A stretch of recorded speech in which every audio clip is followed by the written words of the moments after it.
talk to my deaf son!"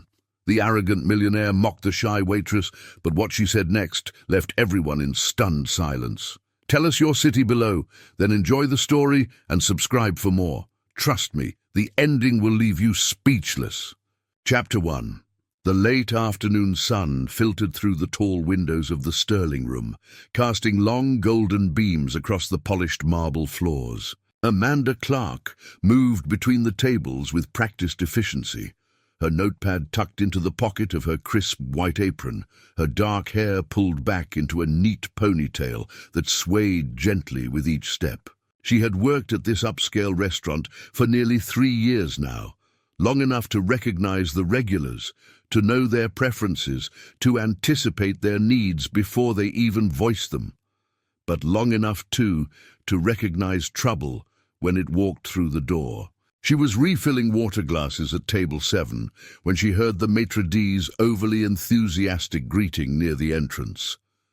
Amanda glanced up, her brown eyes catching sight of a tall, silver-haired man in an expensive charcoal suit striding into the dining room like he owned not just this restaurant, but the entire city block it occupied. Behind him walked a younger man, perhaps in his early 30s, with dark hair and striking blue eyes that seemed to take in everything around him with a quiet, careful attention. The older man, she noted with an internal sigh, had that look, the one that said he expected the world to rearrange itself for his convenience, the one that meant her afternoon was about to get significantly more complicated. "Amanda, table 12, her manager Marcus whispered as he passed by, his voice tight with the particular strain that came from dealing with VIP guests. "The Hawthorns, Richard Hawthorne and his son Ethan, be on your best behavior. Richard is demanding." Amanda nodded, setting down the water pitcher and smoothing her apron. She had dealt with demanding before. She had dealt with rude, with condescending, with men who looked through her like she was part of the furniture. She could handle one more. She approached table 12 with her professional smile firmly in place, the one that never quite reached her eyes but looked convincing enough under the restaurant's soft lighting. "Good afternoon, gentlemen. Welcome to the Sterling Room. My name is Amanda, and I'll be taking care of you today." Richard Hawthorne barely glanced at her, his attention fixed on his phone screen as his thumbs moved rapidly across the keyboard. He waved one hand dismissively in her direction, as if shooing away a persistent fly.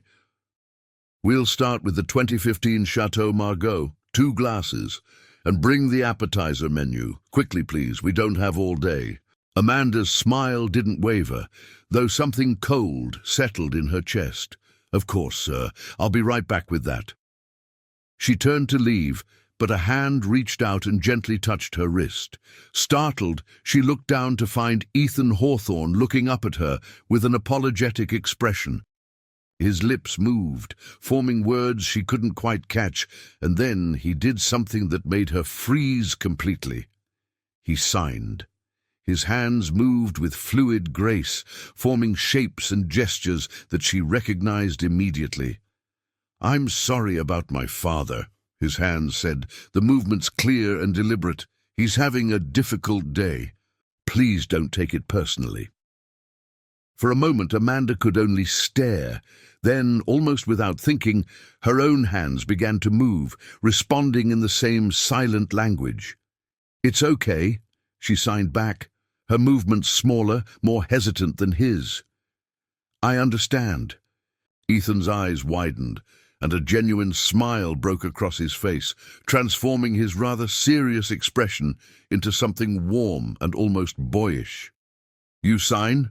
his hands asked, the movements faster now, more animated with surprise and pleasure. "My younger brother is deaf," Amanda signed, her fingers forming the words with the ease of long practice. "I've been signing since I was 8 years old." Richard Hawthorne's voice cut through the moment like a knife through silk. "What are you doing?" he demanded, looking up from his phone for the first time, his sharp grey eyes moving between Amanda and his son. "Why are you just standing there? I asked for wine." Amanda's hands dropped to her sides immediately, the brief connection broken. "Of course, sir. Right away." She hurried toward the bar, her heart beating faster than usual, her mind replaying that brief exchange. The way Ethan had signed with such natural fluency, the surprise and delight in his expression when she had signed back, the immediate instinctive connection that had formed between them in those few seconds of silent communication, and the way Richard Hawthorne had looked at her as if she were wasting his valuable time by simply existing in his son's presence. Marcus met her at the bar, his expression concerned. "Everything okay?" "Fine," Amanda said, though her voice sounded strange, even to her own ears. "They want the 2015 Chateau Margaux. 2 glasses. "That's a $400 bottle," Marcus said, his eyebrows rising. "Big spenders, or big show-offs," Amanda muttered under her breath, then immediately regretted it. She wasn't usually this sharp, this judgmental. But something about Richard Hawthorne's dismissive attitude, combined with the unexpected gentleness of his son, had thrown her off balance. She returned to table 12 with the wine, presenting the bottle to Richard with the practiced ritual that expensive wines required. He barely looked at it before nodding curtly.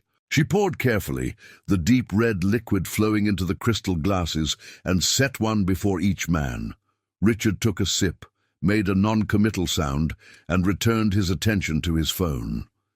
Ethan picked up his glass more slowly, swirling the wine gently before taking a small taste. His eyes met Amanda's over the rim of the glass, and she saw something there that made her breath catch, a question, perhaps, or an invitation to continue the conversation they'd begun in silence. But his father was already speaking again. "We'll have the seared scallops to start, and then I'll take the filet mignon, rare. Ethan will have." He paused, and Amanda saw the exact moment when irritation flickered across his features. "Oh, for heaven's sake, just point to what you want on the menu." The words were casual, almost carelessly spoken, but Amanda felt them like a physical blow. The assumption in them, the reduction of a grown man to someone who couldn't express his own preferences, his own desires. The complete dismissal of the fact that Ethan Hawthorne was perfectly capable of communication, just not in the way his father preferred. Ethan's expression had gone carefully blank, the warmth from moments before disappearing behind a mask of polite indifference. He pointed to an item on the menu without looking at it, his movements mechanical. Amanda's training kicked in, the professional mask sliding back into place. "The salmon, excellent choice. And how would you like that prepared?" Ethan's hands began to move, but Richard cut him off with an exasperated sigh. "Medium, he'll have it medium. And can we please move this along? I have a conference call in an hour." Something inside Amanda snapped. Not visibly, not in any way that would be obvious to a casual observer. But internally, she felt a wall crack, felt her usual patience and professional detachment give way to something sharper, something that demanded to be acknowledged. She turned to Ethan, deliberately ignoring his father, and her hands began to move. "How would you like your salmon prepared?" she signed, her movements clear and direct, meeting his eyes as she did so. Ethan blinked, surprise flickering across his features again. Then, slowly, a smile began to form, genuine and warm. His hands rose, responding with visible relief. "Medium rare, please," he signed, "with the seasonal vegetables instead of the risotto. And thank you for asking." "You're welcome," Amanda signed back, feeling her own smile become real for the first time since the Hawthornes had walked through the door. "Excuse me." Richard's voice was ice-cold now, each word precisely articulated. "What exactly do you think you're doing?" Amanda turned to face him, keeping her expression pleasant and professional, despite the anger she could see building in his eyes. "I was confirming Mr. Hawthorne's order, sir. He prefers his salmon medium rare with vegetables instead of risotto." "I could have told you that," Richard said, his voice rising slightly. "There was no need for this." This performance. I wanted to make sure I had his preferences exactly right, Amanda replied, her tone remaining calm even as her pulse quickened. We pride ourselves on personalized service here at the Sterling Room. For a long moment, Richard Hawthorne stared at her, and Amanda could see him weighing his options. Could see him deciding whether it was worth making a scene, whether his irritation was sufficient to demand her removal from their table, whether the satisfaction of putting her in her place would outweigh the attention it might draw. Finally, he waved his hand again in that same dismissive gesture. Just bring the food, and no more delays. Amanda collected the menus, her hands steady, despite the adrenaline coursing through her system. As she turned to leave, she felt a tap on her wrist again. She looked down to find Ethan's hand there, gentle and brief, and when she met his eyes, he mouthed two words that she could read clearly even without sound. Thank you. She nodded slightly, just enough for him to see, and then she was walking away, her mind racing with thoughts she couldn't quite organize. About the casual cruelty of assuming someone couldn't speak for themselves, about the invisible barriers that existed even within families, about the unexpected connection she had felt in those few moments of signed conversation, and about the way Ethan Hawthorne had looked at her when she had chosen to communicate with him directly, as if she had given him something precious and rare. Back in the kitchen, she placed their order with the chef, and leaned against the cool stainless steel counter, trying to settle her thoughts. Her hands were trembling slightly, she noticed.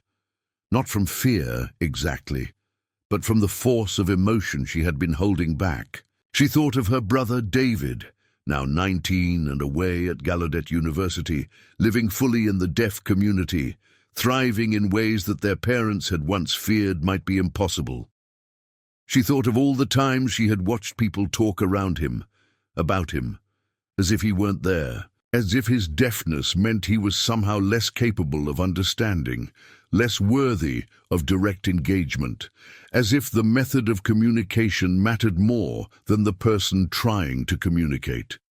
And she thought of Richard Hawthorne, wealthy and powerful and utterly convinced of his own superiority, treating his own son the same way. "Hey!" Marcus appeared beside her, his voice pulling her back to the present. "You okay? What happened out there?" "Nothing," Amanda said, straightening up and pushing her hair back from her face. "Just a difficult customer. I can handle it." "I know you can," Marcus said, studying her with concern. "But Richard Hawthorne is more than just difficult. He's influential. Be careful, okay?" Amanda nodded. But as she returned to the dining room with the appetizers, she found herself wondering why being careful always seemed to mean accepting behavior that shouldn't be acceptable. Why influence and money seemed to excuse rudeness and dismissiveness. Why protecting her job meant letting people like Richard Hawthorne treat others, including his own son, with such casual disregard. She set the scallops before Richard without comment, then placed Ethan's appetizer in front of him with more care. His eyes met hers again, and this time she saw something more complex there. Gratitude, yes, but also a kind of recognition, as if he knew exactly what she had risked by choosing to engage with him directly, as if he understood the cost of small rebellions in a world that preferred everyone stay in their assigned places. As she walked away, she heard Richard speaking to his son in a low voice, the words just barely audible over the ambient noise of the restaurant. "I don't know what you were thinking, engaging with the staff like that. It's inappropriate. And signing in public is unnecessary. You can text me if you need to communicate." Amanda didn't hear Ethan's response, if there was one, but she felt the weight of those words settle over the dining room like a shroud, suffocating and heavy.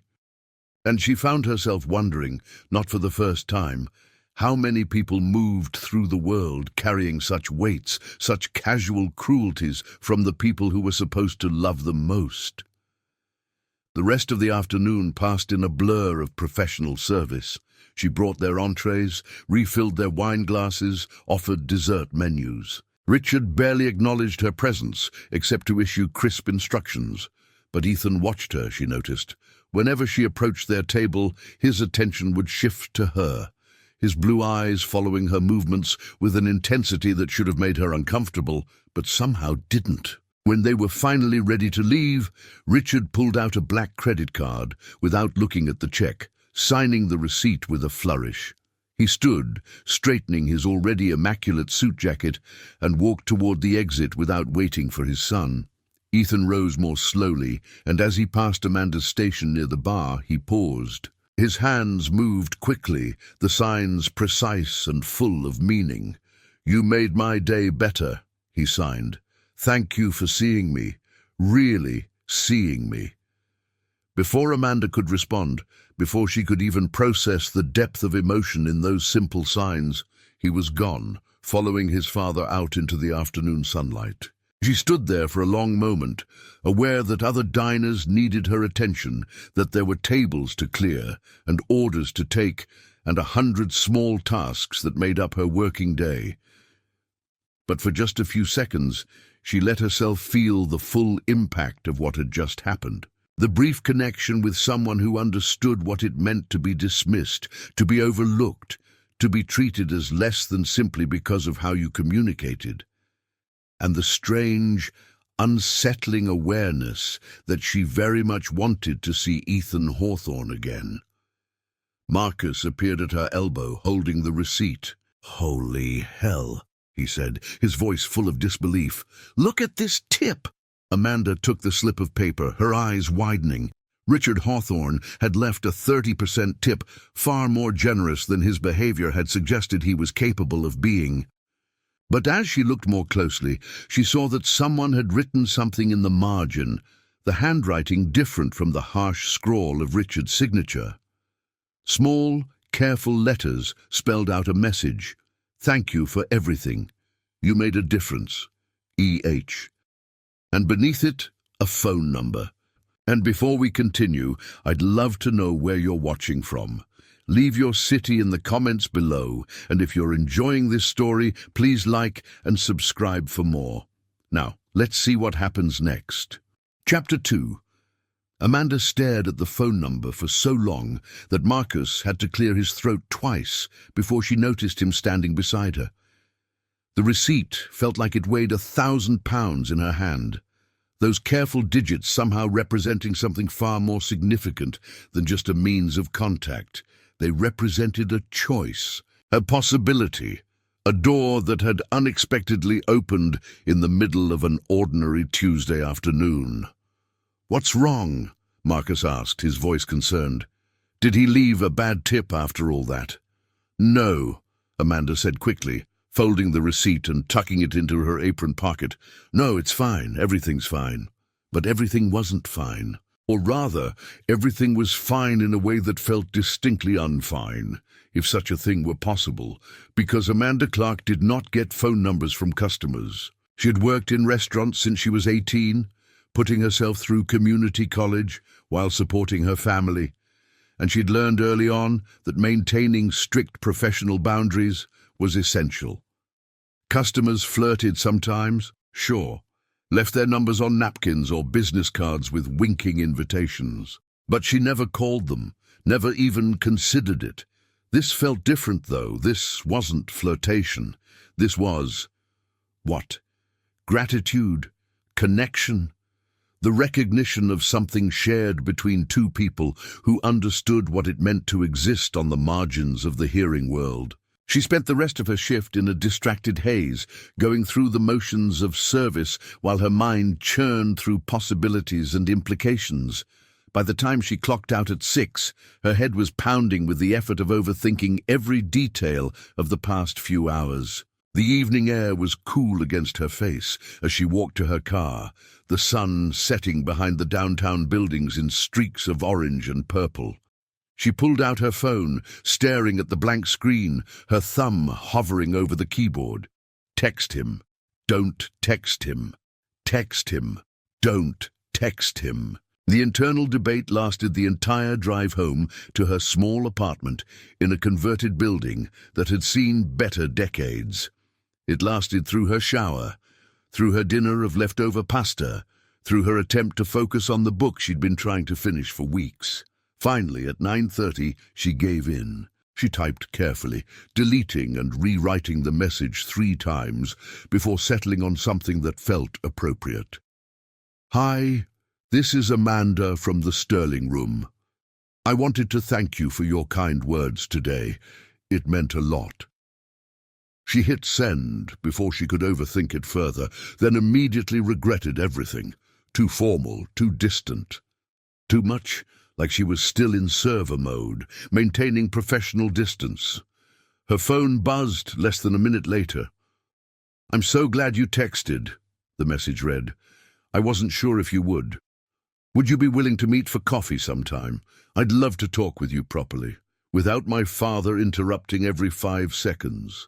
Amanda found herself smiling at the screen, imagining the expression on Ethan's face as he typed that last sentence. She could picture his wry humor, the hint of frustration that came from years of dealing with Richard Hawthorne's overbearing presence. "I'd like that," she typed back. "When were you thinking?" "Tomorrow? There's a cafe near the waterfront that I love. Very quiet, good coffee, and they have outdoor seating where we can actually have a conversation. Does 1 o'clock work?" Amanda checked her schedule in her head. She was off tomorrow, had planned to spend it catching up on laundry and errands, the mundane tasks that filled her rare free days. But laundry could wait. Errands could wait. This, whatever this was, felt more important than clean clothes and grocery shopping. 1 o'clock sounds perfect," she replied. "Send me the address?" He did, followed by another message. "Thank you, Amanda. Really. Today was one of the better days I've had in a while, and that's largely because of you." She set her phone down on the nightstand and stared at the ceiling, her mind too active for sleep. She thought about David, wondered what he would say about all this. Probably something characteristically blunt and teasing. He'd always been the bold one, the one who dove into situations without overthinking, while Amanda was the careful one, the planner, the one who weighed every decision against potential consequences. But David wasn't here to offer advice or tease her about her caution. He was in Washington, D.C., living his life, building his future in a community where he was the norm rather than the exception. Which was exactly as it should be, Amanda reminded herself. She was proud of him, of his independence, of the confident young man he'd become. Still, she missed him. Missed having someone who understood both the hearing world and the deaf world, who could navigate between them with the fluency that came from living in both. Maybe that's what she had recognized in Ethan Hawthorne. That same dual citizenship, that same understanding of what it meant to exist in the spaces between. The next morning, Amanda woke early despite her late night, her mind immediately jumping to the afternoon meeting. She spent an embarrassing amount of time choosing her outfit, trying on and discarding 6 combinations before settling on dark jeans and a soft blue sweater that brought out the warmth in her brown eyes. Not too dressy, not too casual, not trying too hard, but not looking like she'd rolled out of bed either. "It's just coffee," she told herself firmly. "Just 2 people having a conversation. Nothing more complicated than that." But as she pulled up to the cafe at 12:55, her heart racing despite her internal pep talk, she knew she was lying to herself. This was already more complicated than just coffee. This was 2 people who had recognized something in each other, some shared understanding that transcended the usual boundaries of customer and server, stranger and stranger. Ethan was already there, seated at an outdoor table that overlooked the water. He stood when he saw her approaching, and Amanda was struck again by how different he looked outside the context of his father's overbearing presence. He was wearing jeans and a grey Henley, his dark hair slightly mussed by the breeze coming off the bay. He looked younger, more relaxed, more himself. "Hi," he said aloud, then immediately repeated the greeting in sign. His voice was slightly unusual in the way that deaf voices sometimes were. The cadence and tone shaped differently than hearing speech, but perfectly clear, and comprehensible. "Hi," Amanda replied, signing as she spoke. "This place is beautiful." "I come here when I need to think," Ethan signed, gesturing for her to sit. "When I need to get away from the noise." He paused, a self-deprecating smile crossing his face. "Not that I can hear the noise, but you know what I mean." Amanda laughed, understanding exactly what he meant. The noise of people's expectations. The noise of constantly having to explain yourself. The noise of living in a world that isn't quite designed for how you experience it. "Yes," Ethan signed, his expression lighting up with recognition. "Exactly that. How did you—" "My brother," Amanda signed, her hands moving with the ease of deep familiarity. "David. He's deaf, born that way. I grew up watching him navigate a world that constantly tried to make him fit into spaces that weren't built for him. Watching people talk about him like he wasn't there, or couldn't understand, or was somehow less capable because he communicated differently." Ethan nodded slowly, his eyes never leaving hers. "It's exhausting," he signed.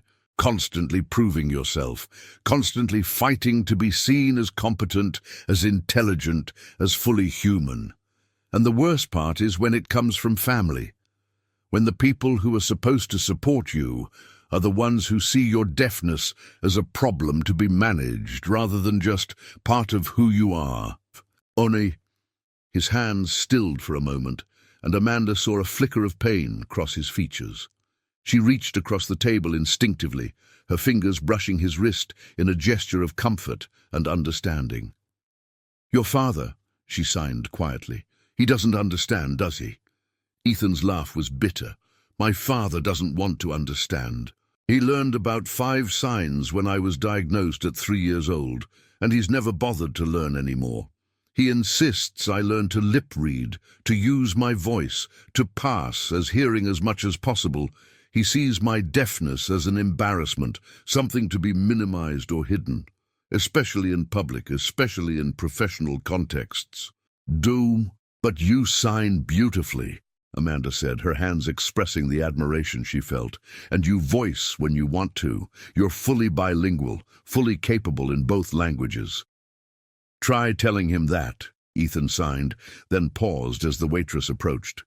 He ordered verbally, his voice clear enough that the waitress showed no confusion, then turned back to Amanda as she left. "He thinks that if I can voice, I should voice all the time. That signing is something I should only do in private, with other deaf people, not something to be acknowledged in public."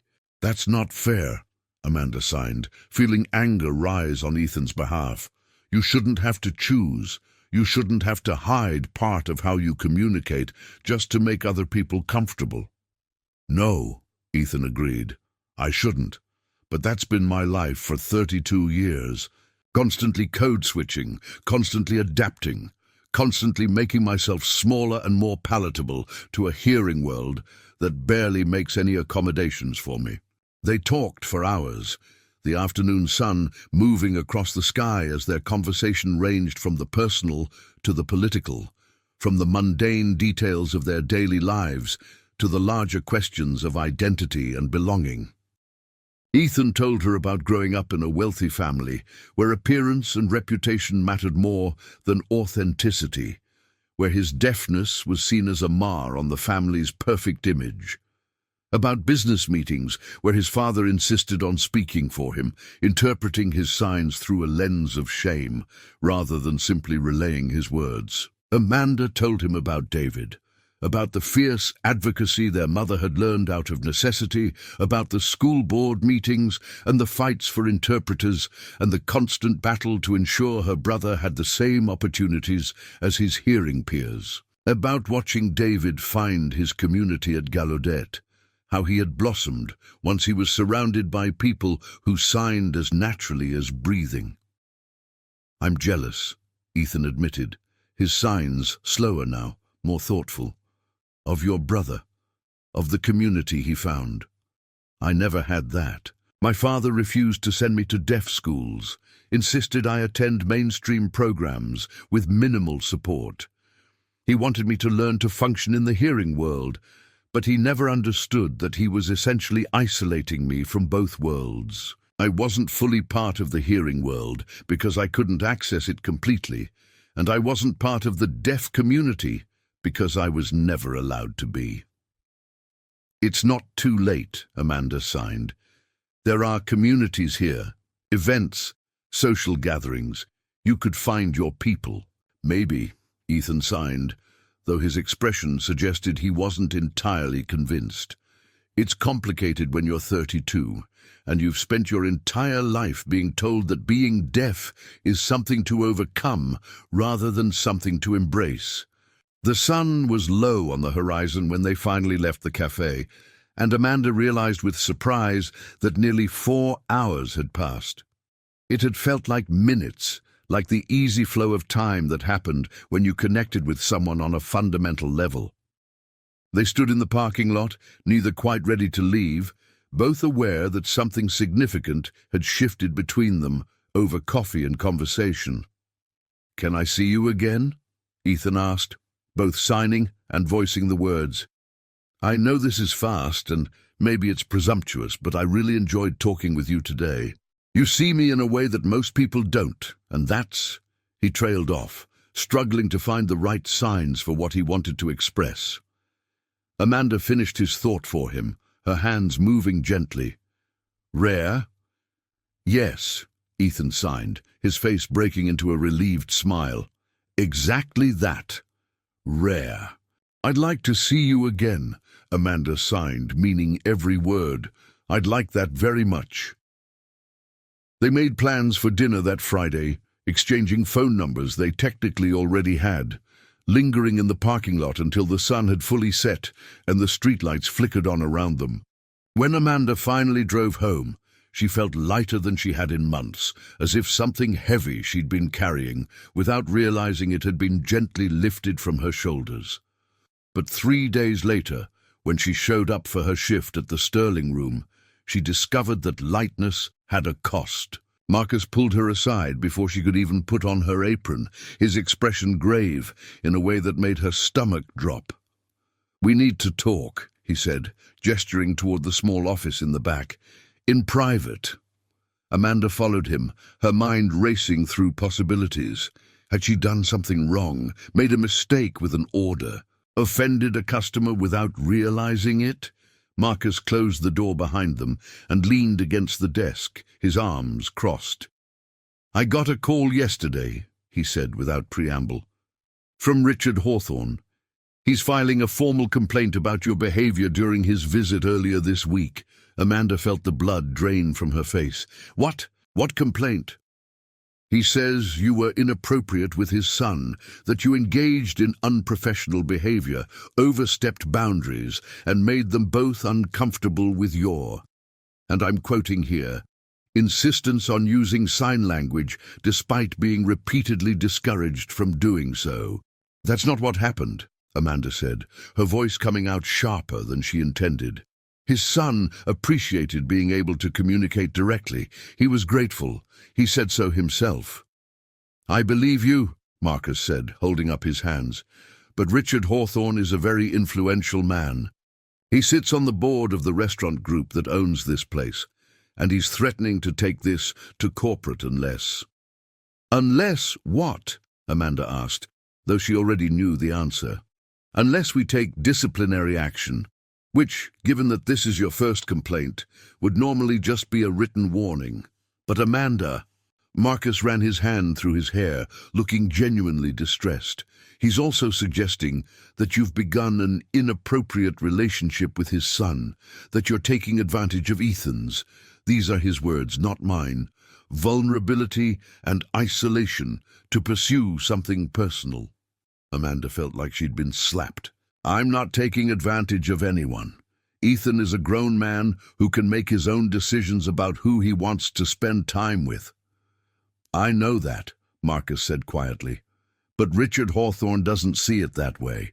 He sees his son as someone who needs to be protected, particularly from people he considers to be." He hesitated, clearly uncomfortable with what he was about to say. People like me, Amanda finished for him, her voice flat. People from the wrong social class, people who work service jobs, people who aren't good enough for a Hawthorne. Marcus didn't deny it, which was answer enough. So what now? Amanda asked. Am I fired? No, Marcus said firmly. I told corporate that you acted professionally and that Richard Hawthorne's complaint seems more personal than legitimate. But I'm supposed to give you this warning and make sure you understand that any further contact with Ethan Hawthorne, particularly during work hours, would be grounds for termination. Amanda took the written warning he handed her, the paper feeling like a brand in her hands. And outside of work hours? Marcus sighed. Officially, what you do on your own time is your business. Unofficially, I'd be very careful. Richard Hawthorne is not a man who likes to be defied, and he clearly sees your friendship with his son as a defiance. Amanda left the office feeling like she was moving through water, everything slow and resistant. She went through her shift on autopilot, serving customers and taking orders, while her mind churned through anger and humiliation and a growing sense of injustice. During her break, she texted Ethan, "We need to talk. Are you free tonight?" His response came quickly, "Yes, what's wrong? I'll explain when I see you." They met at a small park near her apartment, away from the restaurants and cafes where they might be seen. The evening was cool, the first real hint of autumn in the air, and Amanda wrapped her arms around herself as she told Ethan about his father's complaint, about the warning, about the implicit threat to her livelihood.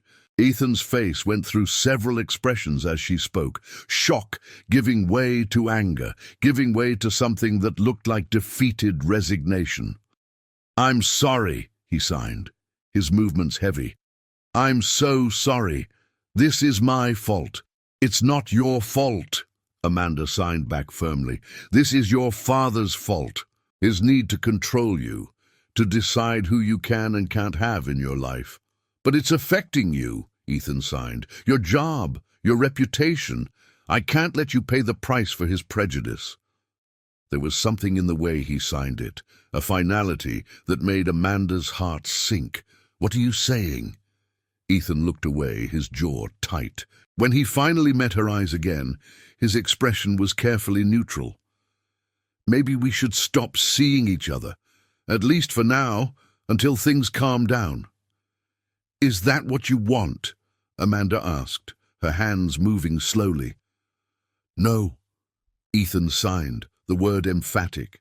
"But I don't want you to lose your job because of me. I don't want you to be hurt by his vindictiveness."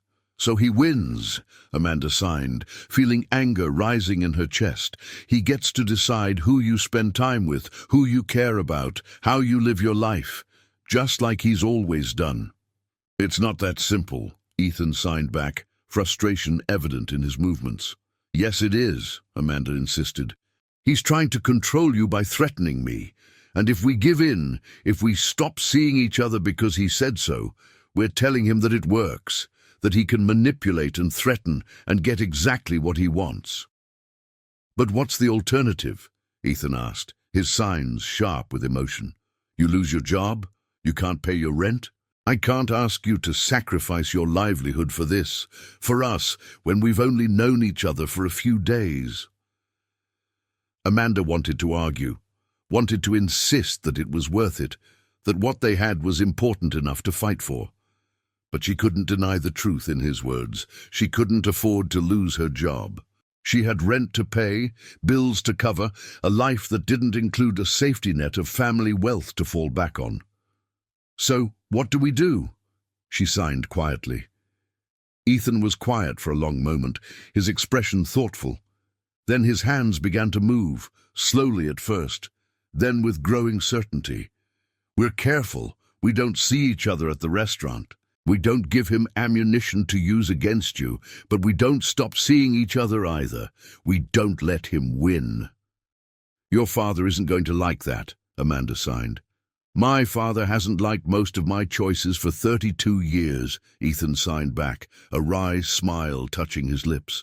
I'm getting better at living with his disapproval. They made a pact that night.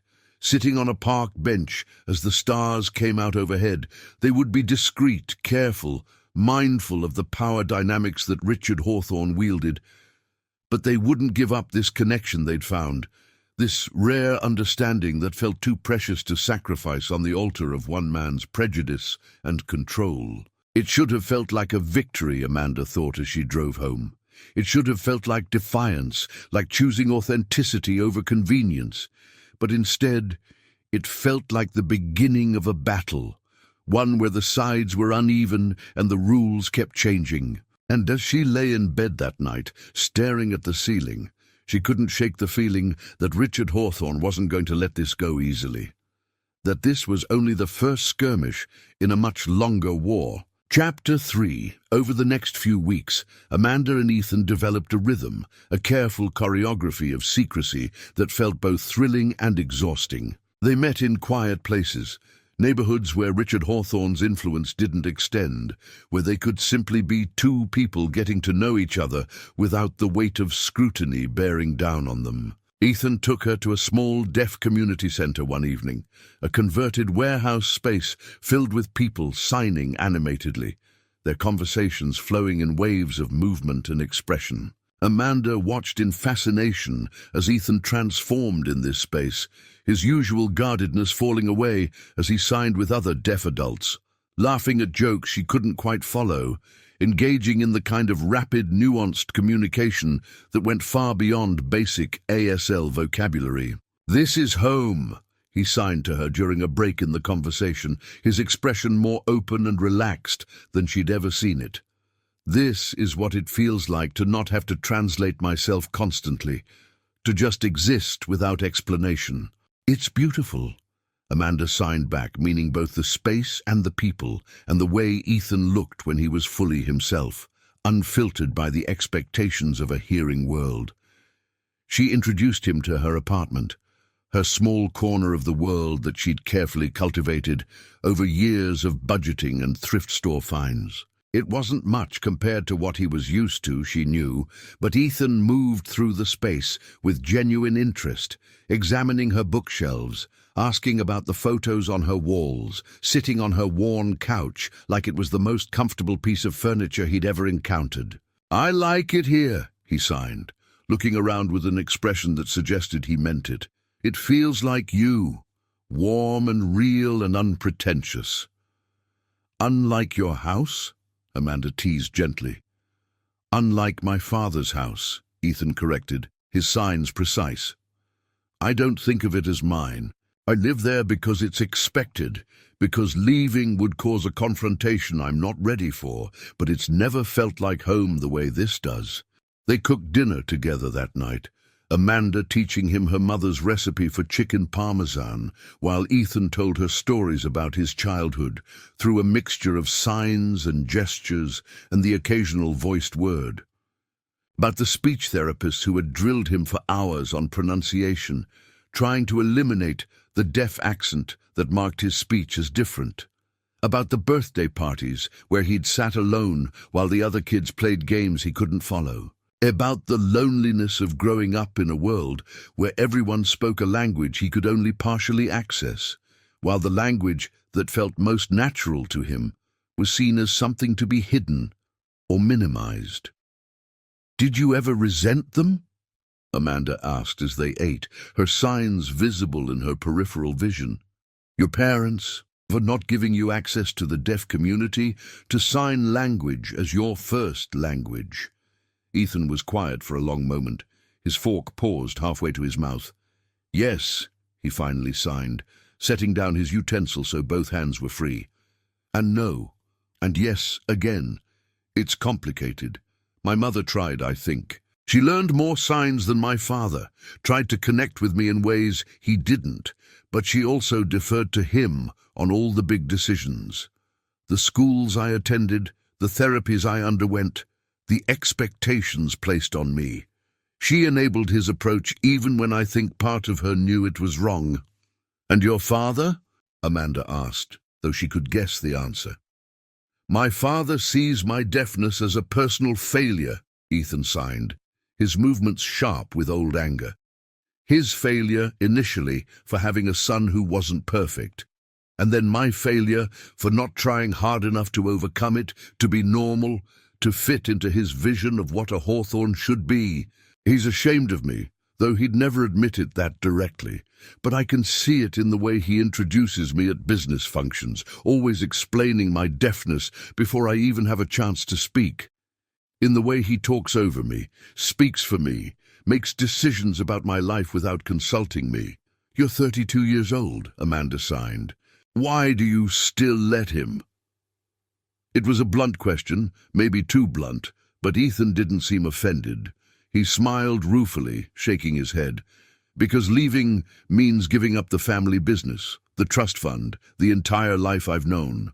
Because fighting him means fighting the entire power structure he's built around himself. Because I've spent 32 years being conditioned to believe that his approval matters, that disappointing him is the worst thing I could do. And because..." He paused, his sign slowing. "Because part of me still hopes that someday he'll see me as capable, as worthy, as enough." Amanda reached across the table, taking his hand. "You are enough," she signed with her free hand. "Exactly as you are, deaf or hearing, signing or voicing, whatever combination feels right to you in any given moment, you're enough." Ethan's eyes glistened, and he squeezed her hand tightly. They sat like that for a long moment, the dinner growing cold between them, the outside world falling away until it was just the two of them in this small apartment, this temporary sanctuary from judgment and expectation. As autumn deepened into early winter, their relationship deepened too, moving beyond the initial connection into something more substantial, more rooted. They talked about everything and nothing, about their dreams and their fears, and the small mundane details of their daily lives. Ethan told her about his work at his father's company, how he'd been given a meaningless title and responsibilities that felt designed to keep him busy without giving him any real power. Amanda told him about her plan to eventually finish her business degree, about the restaurant she dreamed of opening someday, a place that would be accessible and welcoming to everyone regardless of how they communicated.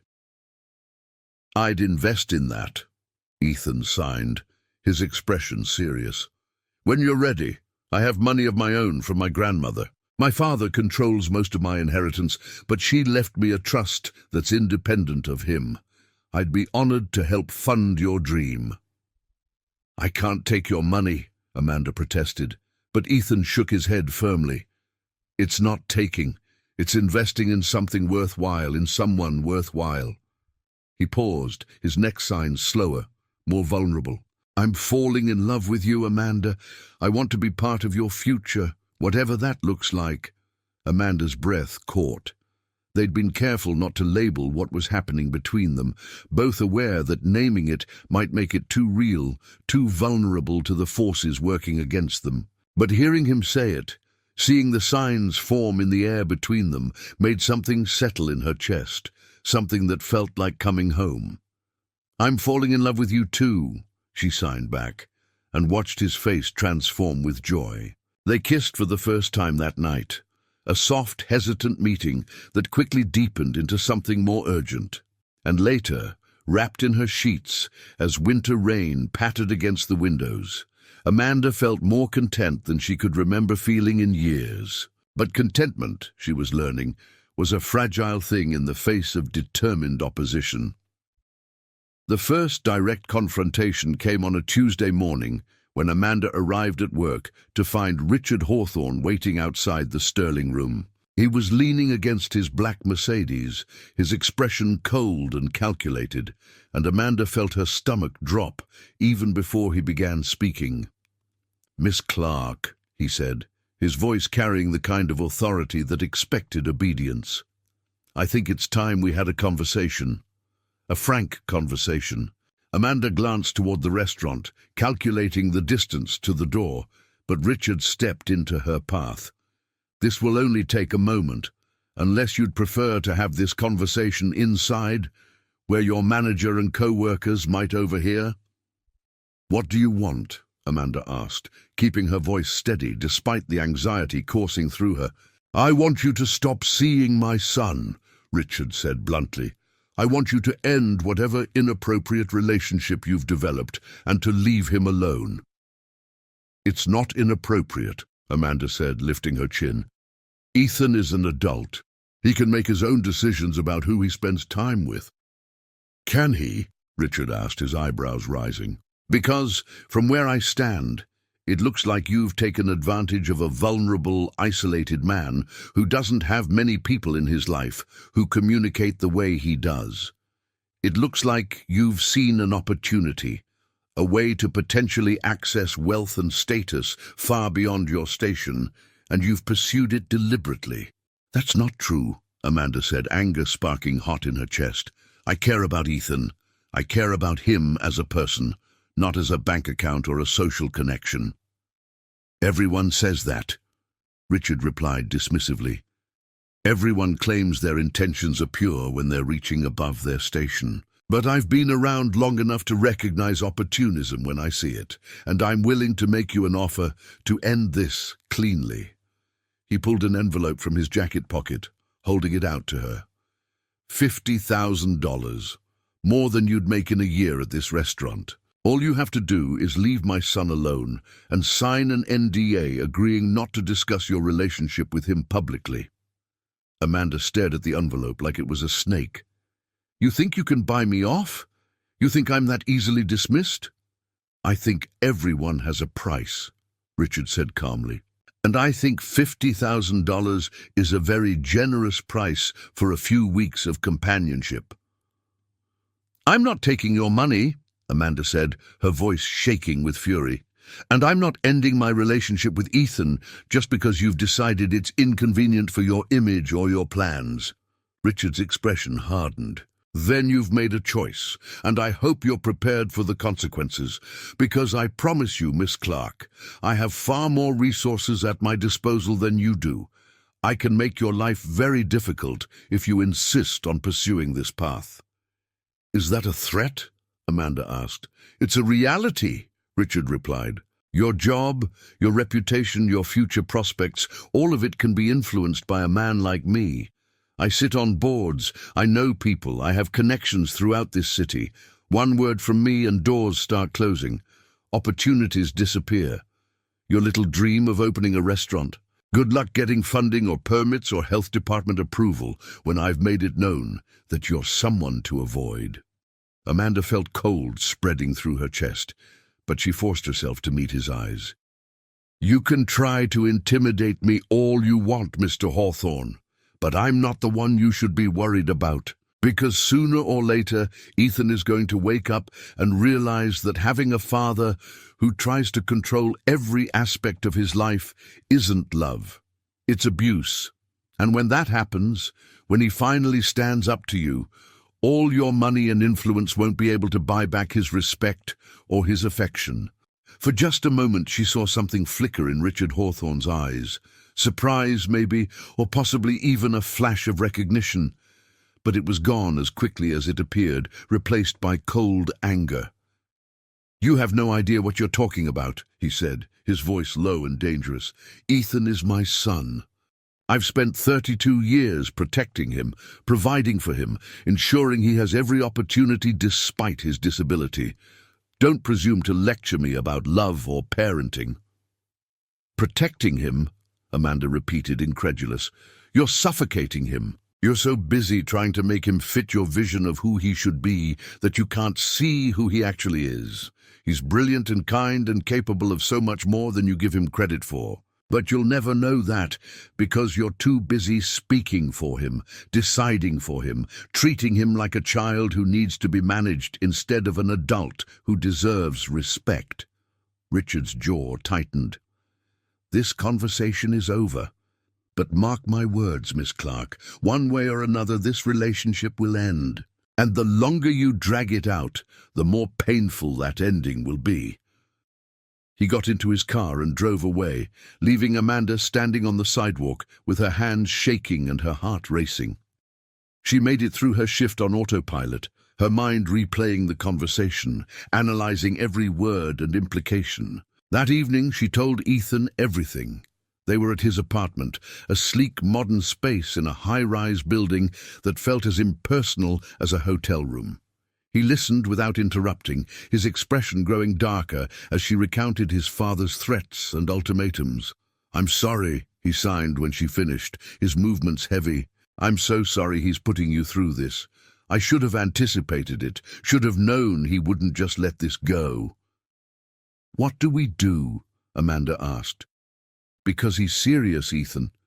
He's going to come after me, after my job, after everything. And I don't know if I'm strong enough to withstand that kind of assault." Ethan was quiet for a long moment, his face troubled. Then his hands began to move, slow and deliberate. "We fight back. We stop hiding, stop being discreet. We come out publicly as a couple and force him to either accept it or reveal himself as the controlling, prejudiced man he actually is.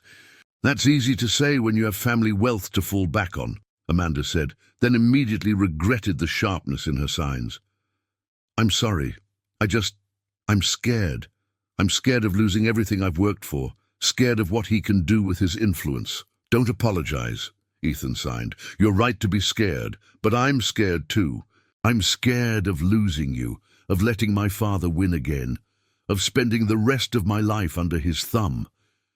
And I'm tired, Amanda. I'm so tired of being scared." He stood, pacing to the window that overlooked the city lights. When he turned back, there was a new determination in his expression. "I'm going to confront him, tomorrow, at the office, and I'm going to tell him that he can either accept our relationship or lose his son entirely, because I'm not giving you up. Not for his approval, not for inheritance money, not for the family name. You're worth more to me than all of that combined." Chapter 4. Amanda insisted on going with him. Ethan protested, argued that it would only make things worse, that his father would use her presence as evidence of her inappropriate influence. But Amanda was adamant. This affected her too, she signed firmly. This was about her life, her job, her future. She had a right to be there, to speak for herself instead of being discussed like an abstract problem to be solved.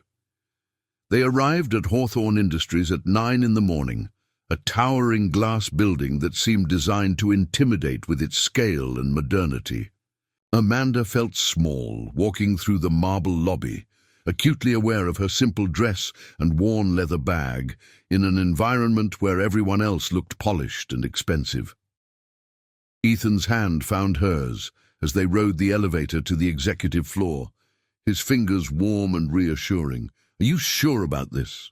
he signed with his free hand. "No," Amanda signed back honestly, "but I'm here anyway." Richard Hawthorne's office was exactly what Amanda would have expected. Massive desk, floor-to-ceiling windows, leather furniture that probably cost more than her car. Richard himself was standing by the windows, his back to the door, his posture rigid with controlled anger. "I see you brought your girlfriend," he said without turning around, his voice dripping with disdain. How touching, and how incredibly naive. "Father," Ethan said aloud, his voice steady, "we need to talk." "We have nothing to talk about," Richard said, finally turning to face them. His expression was cold, calculating. "I made my position clear. Miss Clark needs to remove herself from your life. The fact that you've brought her here to my place of business only reinforces my belief that she's been manipulating you." "She hasn't manipulated anyone," Ethan said, his voice rising slightly. "She's the first person in years who's treated me like a complete human being instead of a problem to be managed. And I'm in love with her, which means you're going to have to find a way to accept that." "I don't have to accept anything," Richard shot back. "You're my son. You work for my company. You live under my roof, spend money from accounts I control. You don't get to dictate terms to me, Ethan. That's not how this works." Then maybe it's time it started working differently, Ethan signed and voiced simultaneously, his hands moving with sharp emphasis. Maybe it's time I stopped letting you control every aspect of my life. Maybe it's time I found my own place, my own career, my own path that doesn't require your approval or your money.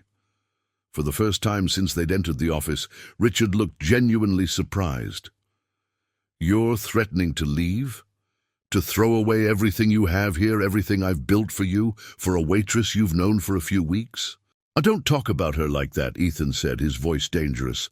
Her name is Amanda. She's intelligent and kind, and she sees me, really sees me, in a way you never have. And yes, I'd give up everything you've built for me to be with someone who actually respects me as an equal.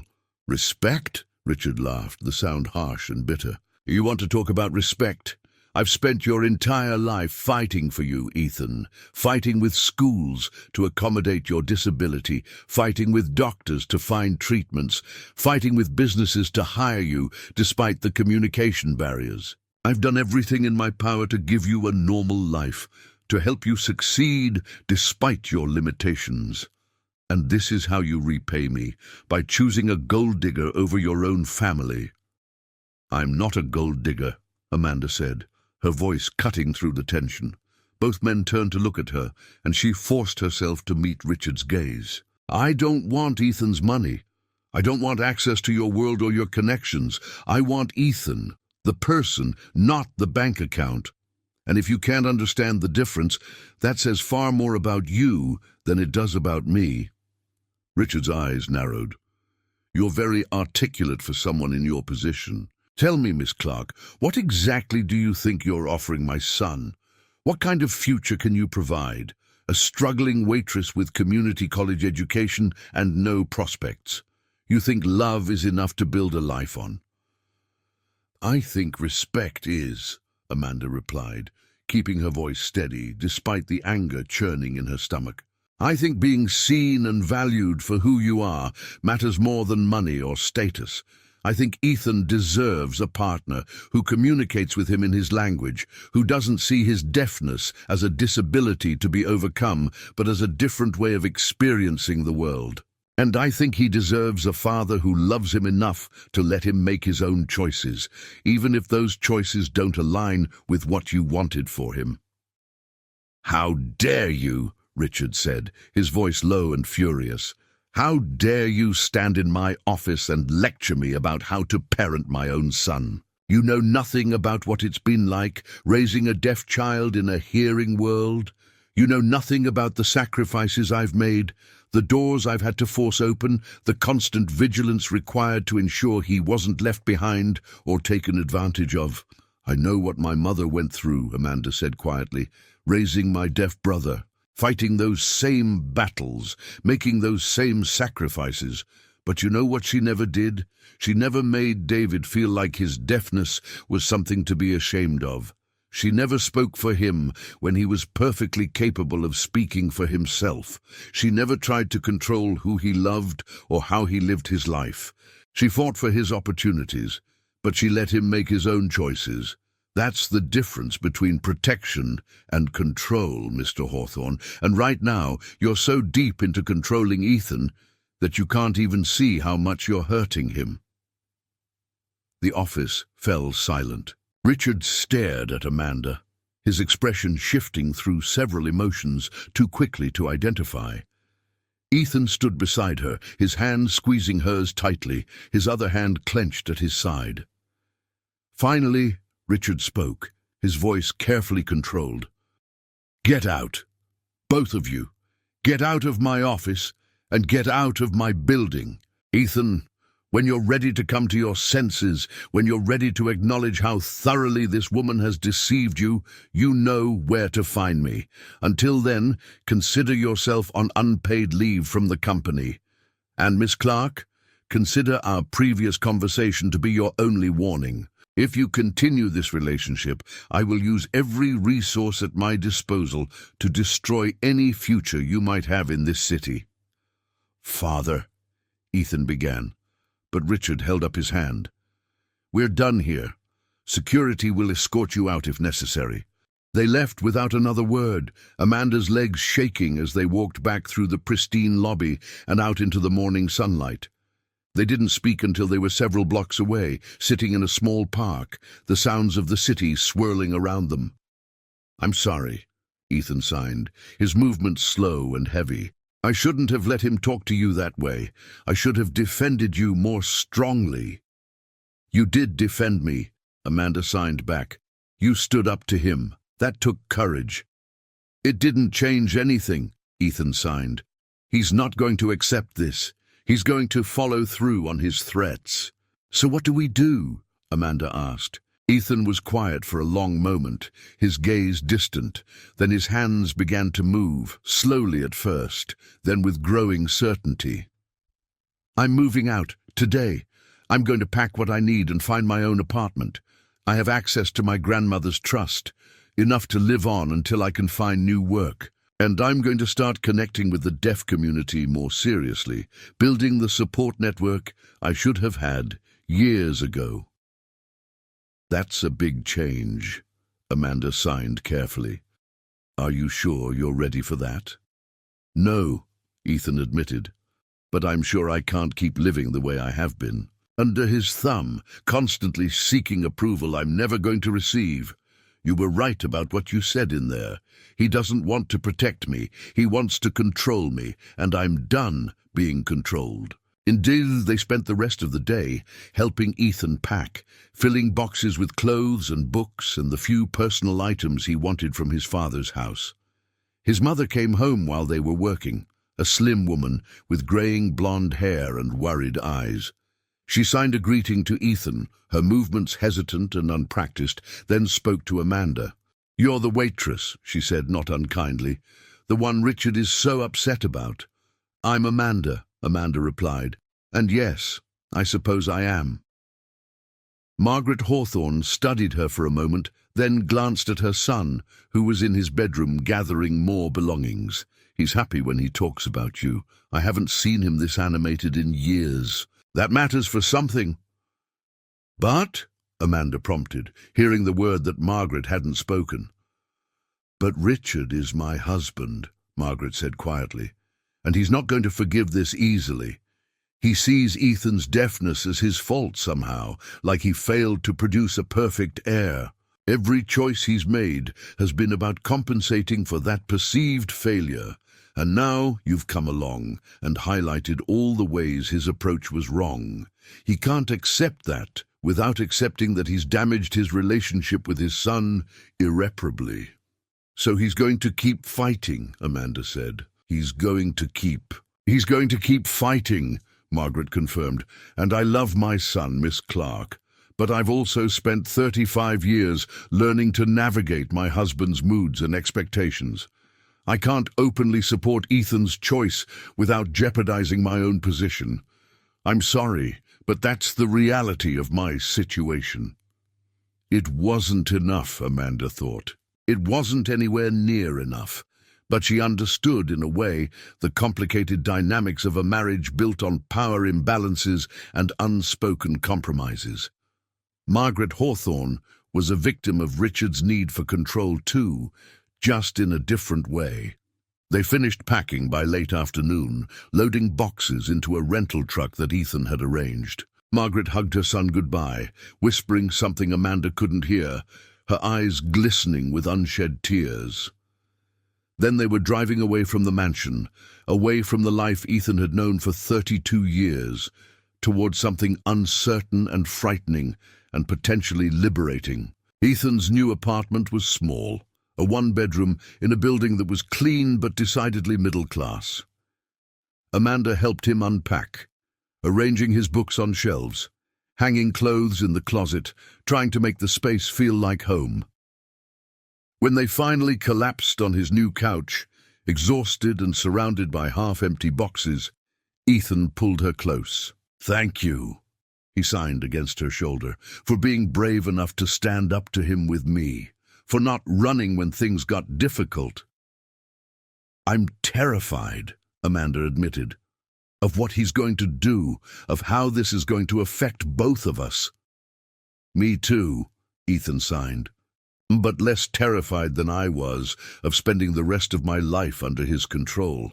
Whatever happens next, at least it will be my choice, our choice. That night, lying in Ethan's new bed in his new apartment, Amanda tried to feel optimistic about the future.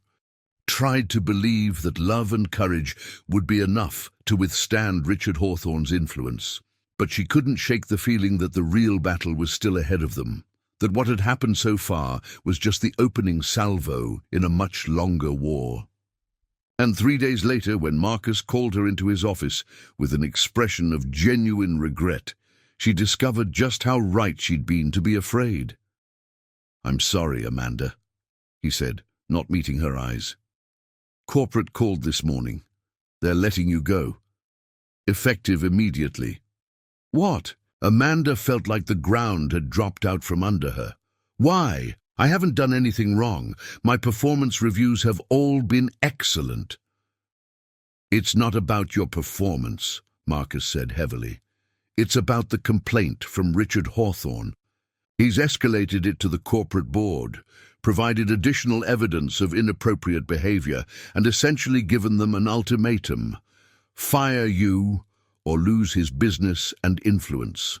And corporate has made their choice." "This is illegal," Amanda said, her voice shaking. "This is retaliation. I could sue." "You could try," Marcus agreed. "But Hawthorne Industries has lawyers who would tie you up in court for years.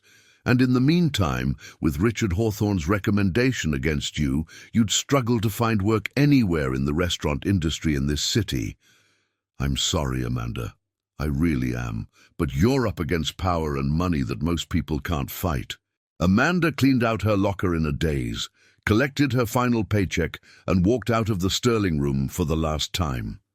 She sat in her car for 15 minutes before she could bring herself to start the engine, before she could face the reality of what had just happened. Richard Hawthorne had made good on his threat. And this, she knew with sinking certainty, was only the beginning. Chapter 5. The weeks that followed were the hardest of Amanda's life. She applied for dozens of restaurant positions, but doors that should have opened stayed firmly closed. References went unreturned. Interviews that started promisingly ended with sudden, unexplained rejections. Richard Hawthorne's influence was subtle but devastating. A whisper campaign that followed her through the industry like a shadow. Her savings dwindled rapidly. Rent came due, then bills, then the brutal choice between groceries and gas money. Ethan offered to help financially, but Amanda refused, knowing that accepting his money would only validate Richard's accusations about her motives. She picked up odd jobs, temp work, anything that would keep her afloat while she figured out her next move. Ethan was struggling too, in his own way. Cut off from the family business and the structure that had defined his adult life, he found himself adrift. He threw himself into the deaf community with the intensity that was both inspiring and heartbreaking to watch, connecting with organizations and social groups, taking ASL classes to refine his signing beyond the basic communication he'd been allowed. He was building the life he should have had years ago, but the process was painful, marked by the constant awareness of everything he'd missed. They supported each other through those difficult weeks, their relationship deepening through shared struggle. But the strain was undeniable. Money problems bled into arguments about pride and practicality. Stress manifested as short tempers and hurt feelings. They loved each other fiercely, but sometimes Amanda wondered if love would be enough to survive the systematic dismantling of their lives that Richard Hawthorne seemed determined to achieve. The turning point came on a Wednesday evening when Ethan returned to his apartment with news that made Amanda's stomach drop. "My father called," he signed, his expression troubled. "He wants to meet. Just him and me. He says he has a proposition." "It's a trap," Amanda signed immediately. "He's going to try to manipulate you, to offer you something if you'll give me up." "Probably," Ethan agreed. But I'm going to hear him out anyway, because I want to look him in the eye and tell him one more time that I've made my choice. That he can either accept it and have a relationship with his son, or he can keep fighting and lose me entirely. Amanda wanted to argue, wanted to insist that meeting with Richard would only give him more ammunition, but she could see the determination in Ethan's expression, the need to have this confrontation on his own terms. "I'm coming with you," she signed. "Amanda—" "No!" She cut him off, her hands moving sharply. "We're in this together. Whatever he wants to say, whatever proposition he's offering, it affects both of us. I deserve to be there." They met Richard at a restaurant, ironically enough. Not the Sterling Room, but another upscale establishment where Richard clearly felt comfortable, where he commanded attention and respect from the staff. He was already seated when they arrived, looking older than Amanda remembered, the lines around his eyes more pronounced. "Ethan," he said, standing as they approached. His eyes flicked to Amanda, and something cold settled in his expression. "I asked to meet with you alone." "And I chose to bring Amanda," Ethan said, both signing and voicing, "because whatever you have to say involves both of us." Richard was silent for a long moment, then gestured to the empty seats. "Sit, please. Let's at least be civil about this." They sat, and Amanda felt the weight of other diners' attention, the curious glances at the tension radiating from their table. Richard ordered wine without consulting them, then leaned back in his chair, studying his son with an expression Amanda couldn't quite read. "You look different," he finally said.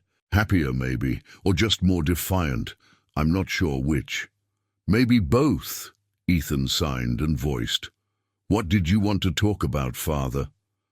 Richard took a sip of his wine, gathering his thoughts. "I've been doing some thinking over the past few weeks. Some reflection on our conversation, on the things Miss Clark said in my office. And I've come to realize that perhaps I've been inflexible in my approach to certain matters." Amanda felt a flicker of surprise. This wasn't what she'd expected. Some version of Richard Hawthorne admitting fault seemed impossible. "I don't expect you to believe that I've had a complete change of heart," Richard continued. "I still have concerns about your relationship, about the speed at which it's developed, about the practical realities of building a life with someone from such a different background. But I've also realized that my attempts to control the situation have only pushed you further away, and that's not what I want." "What do you want?" Ethan asked carefully.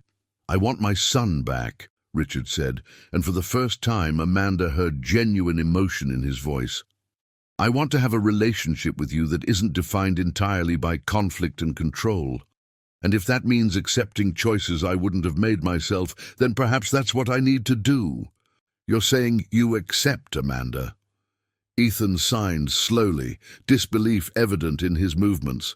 Just like that. After weeks of threatening her, getting her fired, trying to destroy her prospects, Richard had the grace to look uncomfortable.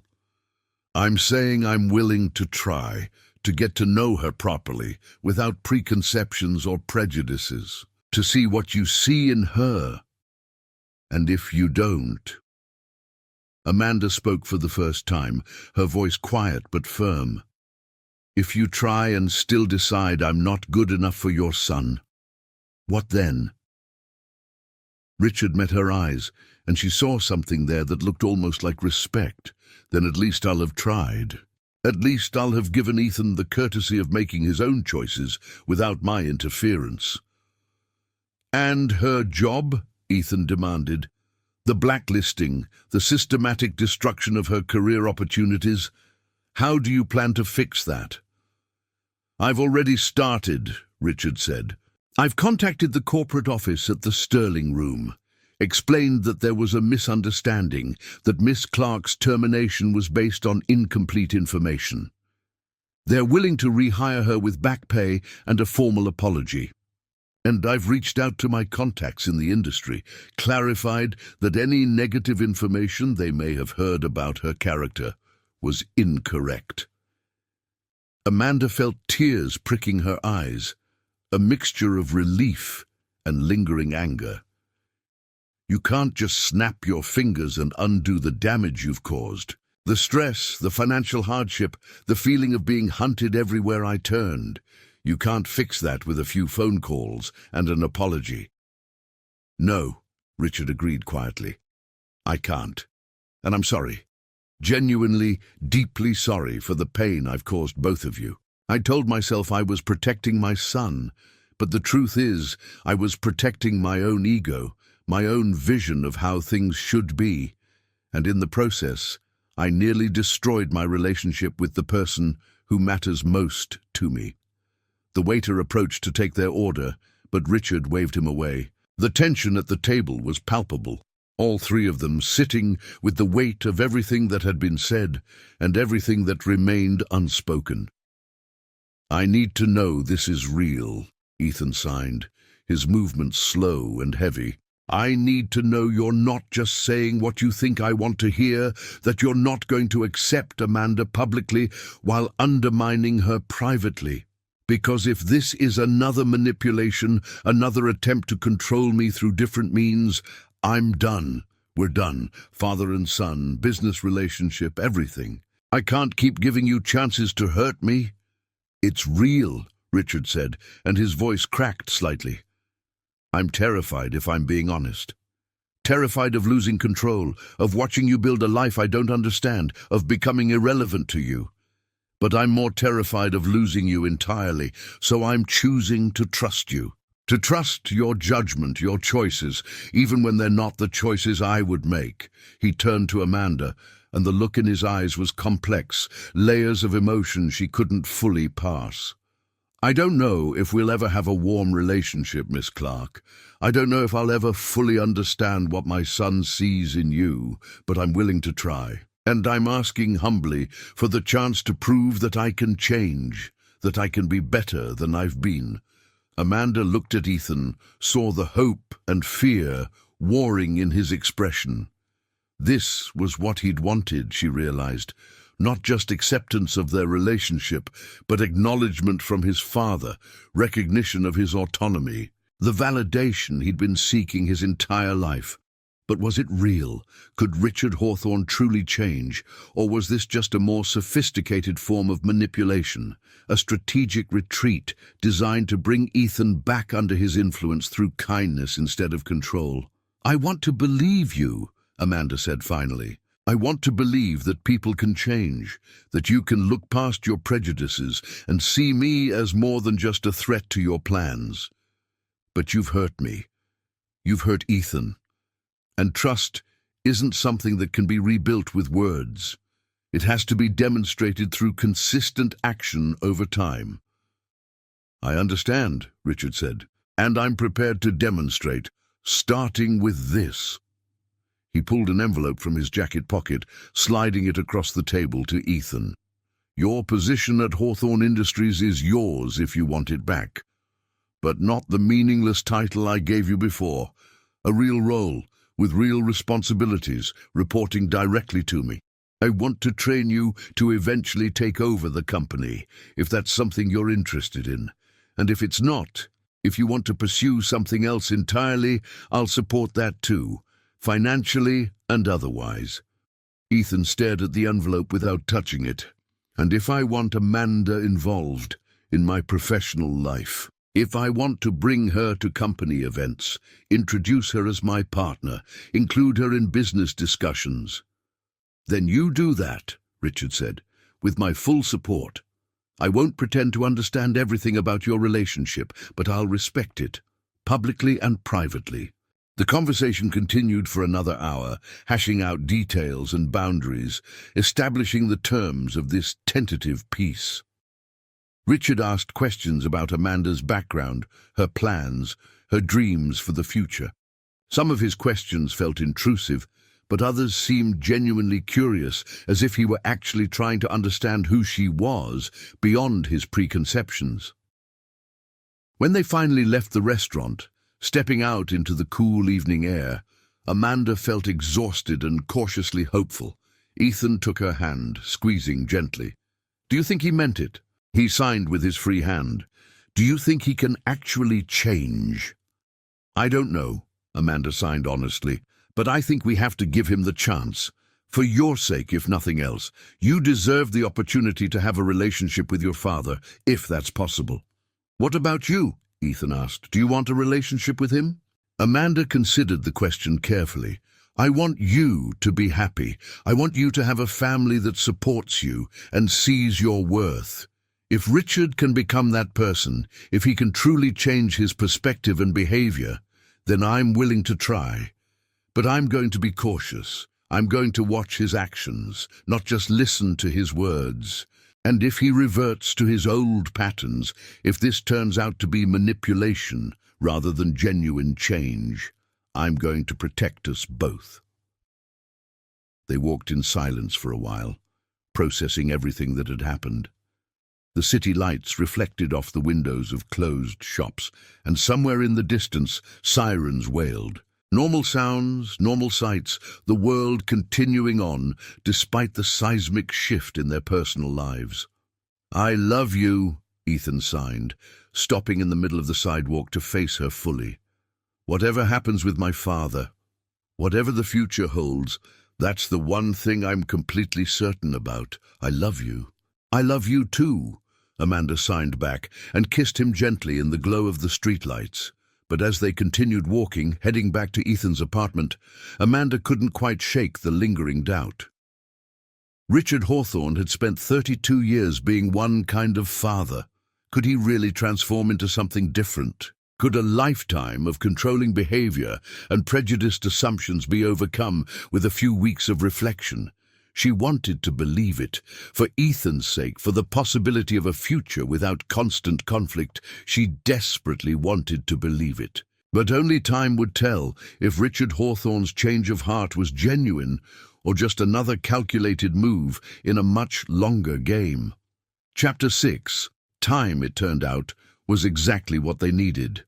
Over the following months, Richard Hawthorne demonstrated his commitment to change in ways both large and small. He enrolled in ASL classes, showing up every week with a notebook and a determination that Amanda found both surprising and touching. His signing was clumsy at first, his hands moving with the awkward precision of someone learning a language late in life. But he persisted, practicing with Ethan during their now regular dinners, asking Amanda to correct his grammar and syntax. Why are you doing this? Amanda signed to him one evening after a particularly challenging conversation where Richard had struggled to express a complex business concept in ASL. You could just use an interpreter, or Ethan can voice for you. Because I've spent 32 years expecting my son to adapt to my language. Richard signed back, his movements slow but deliberate. It's time I learned to speak his. He reinstated Ethan at Hawthorne Industries, but true to his word, gave him real responsibilities. Ethan flourished in the role, bringing fresh perspectives and ideas that the company had been lacking. Father and son had their conflicts, their moments of friction when old patterns threatened to resurface. But they were learning to navigate those moments with communication rather than control, with respect rather than resentment. Richard also made good on his promise regarding Amanda's career. The Sterling Room not only rehired her, but offered her a management position that came with a significant salary increase. But by that point, Amanda had started to build something else. Using seed money from her back pay and a small business loan that Richard surprisingly helped her secure, without strings attached, she began planning the accessible restaurant she'd dreamed of. The concept was simple, but revolutionary. A dining establishment where deaf and hearing customers and staff could interact seamlessly, where ASL was as common as spoken English, where accessibility wasn't an afterthought, but a foundational principle. Ethan became her business partner, bringing his own grandmother's trust fund as investment and his growing business acumen from working at Hawthorne Industries. They named it Silent Voices, a deliberate paradox that celebrated the idea that communication transcended sound. The design process was intensive, involving consultations with deaf architects and lighting designers who understood how visual communication required different spatial considerations. They installed specialized lighting that never cast shadows on signing spaces, chose acoustics that would benefit both signing zones and areas where spoken conversation happened, created menus in both English and ASL video format. Richard attended every major milestone: the signing of the lease, the first design meeting, the soft opening for friends and family. He offered advice when asked, but held back from imposing his vision, clearly fighting his instinct to take control. It wasn't always smooth. There were moments when Amanda saw him start to override Ethan's decisions, saw the old patterns threatening to reassert themselves. But he caught himself, apologized, stepped back. The most significant change came 6 months after their confrontation, when Richard invited both Amanda and Ethan to a family dinner. Not at a restaurant this time, but at the Hawthorne mansion. Margaret was there, and for the first time, Amanda saw her fully support her son without deference to her husband's preferences. She'd been taking ASL classes too, her signing far more advanced than Richard's, and she signed throughout the meal with an ease that suggested she'd been practicing regularly. "I'm sorry I wasn't braver earlier." Margaret signed to Ethan, her eyes glistening. "I should have stood up for you years ago. I should have learned to sign when you were a child. I should have pushed back against your father's insistence on forcing you to accommodate the hearing world instead of celebrating your deafness." "You're learning now," Ethan signed back, taking his mother's hand. "That matters. We can't change the past, but we can build a different future." It was during dessert that Richard cleared his throat, drawing everyone's attention. He signed as he spoke, his movements still hesitant but increasingly confident. "I've been doing a lot of thinking lately about legacy, about what I want to leave behind when I'm gone. I built Hawthorne Industries into what it is today, and I'm proud of that achievement, but I'm prouder of something else." He looked at Ethan, and Amanda saw genuine emotion in his expression. "I'm proud of the man my son has become despite my best efforts to limit him. I'm proud of his courage in choosing authenticity over comfort. And I'm proud that he's given me the chance to become a better father, even though I didn't deserve it." He turned to Amanda. "And I'm grateful to you, Amanda. I'm grateful that you saw in my son what I was too blind to recognize. That you loved him enough to fight for him, even when that fight meant going up against power and money and influence. You've made him happy in a way I never could. And you've helped me understand that protection without respect is just control by another name." Amanda felt tears streaming down her face, and she saw that Ethan and Margaret were crying too. Even Richard's eyes were suspiciously bright. "I'm not a perfect father," Richard continued, his signs becoming more fluid as emotion overcame self-consciousness. "I've made terrible mistakes. I've hurt you both in ways I can never fully repair. But I'm trying to be better. And I want you both to know that whatever the future holds, wherever life takes you, you have my support, my genuine, unconditional support." The evening ended with something Amanda had never imagined would be possible: a family embrace. All four of them holding each other in the Hawthorne living room, united in their imperfect but genuine attempt to build something new from the broken pieces of the past. 3 months later, Silent Voices opened to the public. The opening night was packed, a mixture of deaf and hearing customers, journalists covering the unique concept, and supporters from both the deaf community and the broader restaurant industry. Richard was there, signing with customers and staff, his hands still clumsy but his effort evident and appreciated. Marcus came from the Sterling Room, offering congratulations and support. David flew in from Gallaudet, beaming with pride at his sister's achievement. Margaret worked the front of house with practiced grace, her ASL now fluent enough that deaf customers felt immediately welcomed and understood. But the moment that Amanda would remember most vividly came at the end of the night, when the last customers had left and the staff was cleaning up. Ethan found her in the kitchen, exhausted and exhilarated, and pulled her into an embrace. "We did it," he signed against her shoulder. "We actually did it." "We did," Amanda signed back, pulling away just enough to see his face. "But this is just the beginning. The restaurant, the family relationships we've built, everything. It's all just the start of something bigger." "I know," Ethan signed. Then his hands stilled, and he reached into his pocket, pulling out a small velvet box. "Which is why I wanted to ask you something. Something I've been planning for weeks, but couldn't find the right moment until now." Amanda's breath caught as he opened the box, revealing a simple but elegant ring. The diamond wasn't ostentatious, but it caught the kitchen lights and sparkled with promise. "Amanda Clark," Ethan signed with one hand, holding the box with the other. "You've changed my life in every possible way. You've given me courage, shown me what real love looks like, helped me find my community and my voice. You've challenged me to be better, to want more, to refuse to accept less than I deserve. And you've somehow managed to do all of that while also transforming my relationship with my father into something I never thought possible. Will you marry me? Will you continue building this life with me, this future we're creating together?"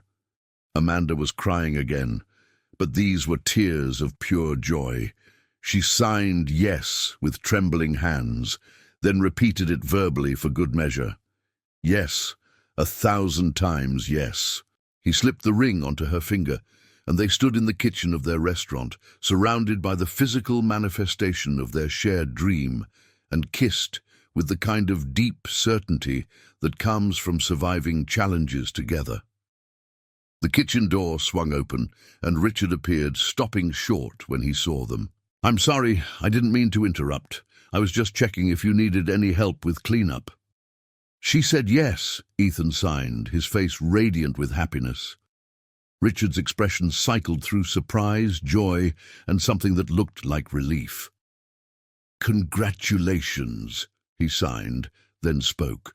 "Both of you. I'm very happy for you." He approached slowly, as if unsure of his welcome, then opened his arms in an invitation.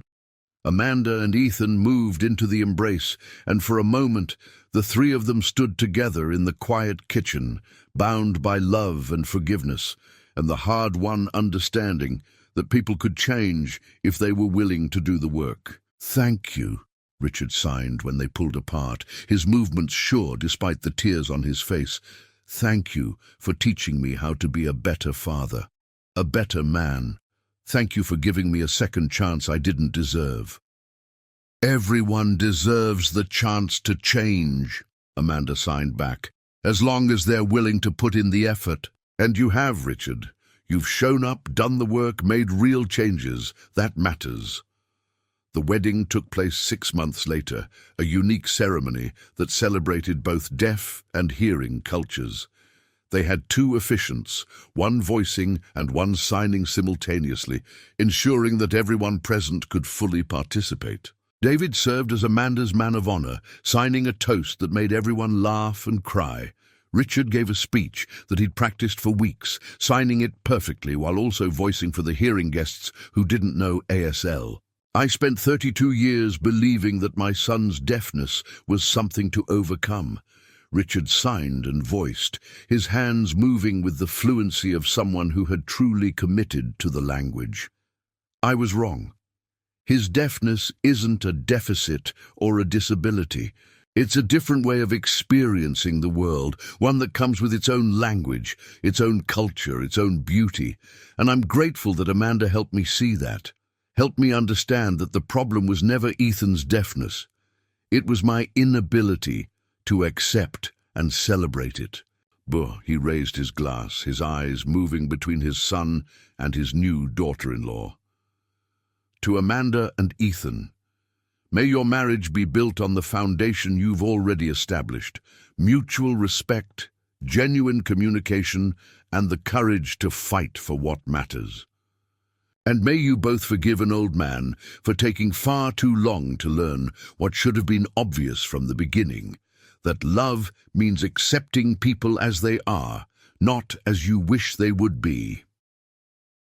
The reception was held at Silent Voices, which had become a hub for both deaf and hearing communities in the city. The dance floor was a mixture of signing and swaying, of music felt through vibrations and conversations flowing in multiple languages. Amanda's mother, who had flown in with several deaf friends from David's community, spent the evening crying happy tears and telling anyone who would listen how proud she was of her daughter. Margaret and Richard danced together, and Amanda watched them with cautious optimism. Their relationship still had work to do, she knew. Margaret was finding her own voice after years of deferring to her husband, and the process wasn't always smooth. But they were trying, engaging with a couples therapist who specialized in communication and power dynamics. It was progress, even if it was slow. As the evening wound down, Amanda and Ethan found themselves on the restaurant's back patio, looking out at the city lights. Ethan pulled his new wife close, resting his chin on her head. "Did you ever imagine that day at the Sterling Room that we'd end up here?" He signed with one hand, keeping the other around her waist. "No," Amanda signed back honestly. "I thought you were just a customer, a complicated customer with a difficult father, but still just someone passing through my section. I had no idea you were going to change my entire life." "The feeling is mutual," Ethan signed. "You've given me everything I didn't know I needed. Family that actually sees me, a career that challenges me, a community where I belong, and a partner who loves me exactly as I am." They stood in comfortable silence for a moment, watching the city breathe and pulse around them. Then Amanda's hands began to move, signing thoughts she'd been forming for months.